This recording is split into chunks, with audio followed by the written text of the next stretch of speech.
So you rush through and you miss that one window of opportunity that you had. But as David says, Magnus doesn't usually do that. It's perhaps the storyline, and Magnus just takes a little bit of time to warm up. You know, if you have to strike against him, you need to do it in the first. Once Magnus finds his rhythm, once he finds the liquid flow, that's going to be tough. Nice, nice there, Tanya. And yeah, Magnus, he himself would describe that missed opportunity as sloppy. He is his own harshest critic, Magnus Carlsen. He knows that was a missed opportunity, but he's also a master at resetting. And here we see a slightly offbeat D4 opening as Black sets up with a Fianchetto, now trying to strike at the white center. I guess we would call this a Torre attack, with White's Dark Squared Bishop coming out with an early pin. But yeah, Nihal Sarin, he is known to surprise his opponents early, play these offbeat lines, and hope to absorb pressure and use his clock skills later. I'm going to say that Magnus, maybe it's just match strategy beforehand. He knows the clock is Nihal's biggest weapon. Maybe in his mind, he's like, just blitz, keep that 3-minute buffer. It's also a little bit of a test as well, right? I think it's not difficult to see that a lot of people say Nihal's speed is his greatest asset. So in game number 1, it makes sense for Magnus to be probing, to be testing, to see how quickly can you actually move, can you keep up with the speed that I've got in the tank. And psychologically, maybe that's advantage Magnus for the match, because Nihal's now realizing, okay, I can move really quickly when I need to. I showed that at the end of that last game. That was fantastic. But I need to get into better positions over the board before that becomes necessary. And although he allowed that kind of accidental repetition at the end there, Magnus, do you think, Tanya, he would have been able to flag Nihal Sarin with just rook and pawn versus rook and pawn? Nihal had just over 30 seconds. Do you think it would have been possible for Magnus if he'd been a bit quicker, a bit wilier on the clock? You know, who knows? It's a really tough call, because there's also the 50-move rule. At some point, there would have had to be a trade. But 28 seconds, I mean, to survive that, Nihal would really have to be on his A game. Hard to predict, but if I had to, you know what? I'm going to say Nihal would have survived it. He did survive in his own way in the end. As we see this position, not too much has changed, just one set of pawns. And very, very solid. Hard for White to step forward. No pawn breaks imminent for either side. It's a maneuvering battle. And you know, who knows? We might be in a similar situation at some point in this match. It's just getting started.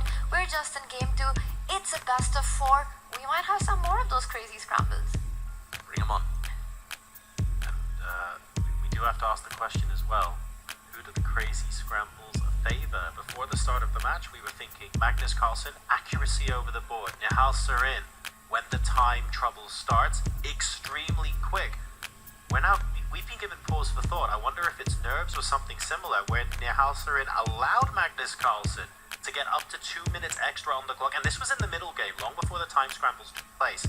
So if he's able to manage that and then bring Carlsen into an end game where it's actually Magnus who's being pressured on the clock, that would be really interesting to watch.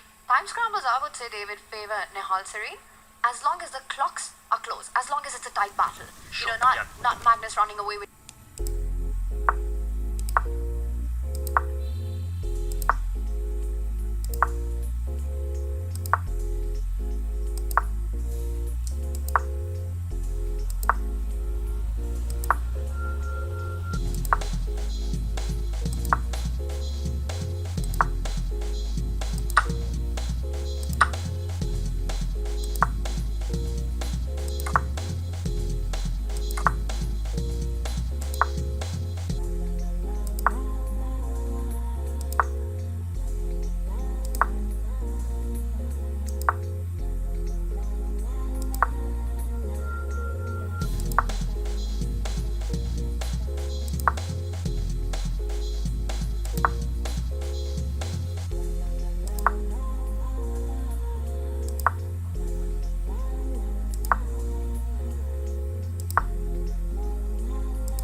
very tempting. That pawn is so close to landing as a promotion as a new queen.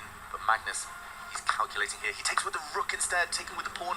The computer was winning. Now again it's a bishop, a rook for knight advantage for Magnus, but still some work to do.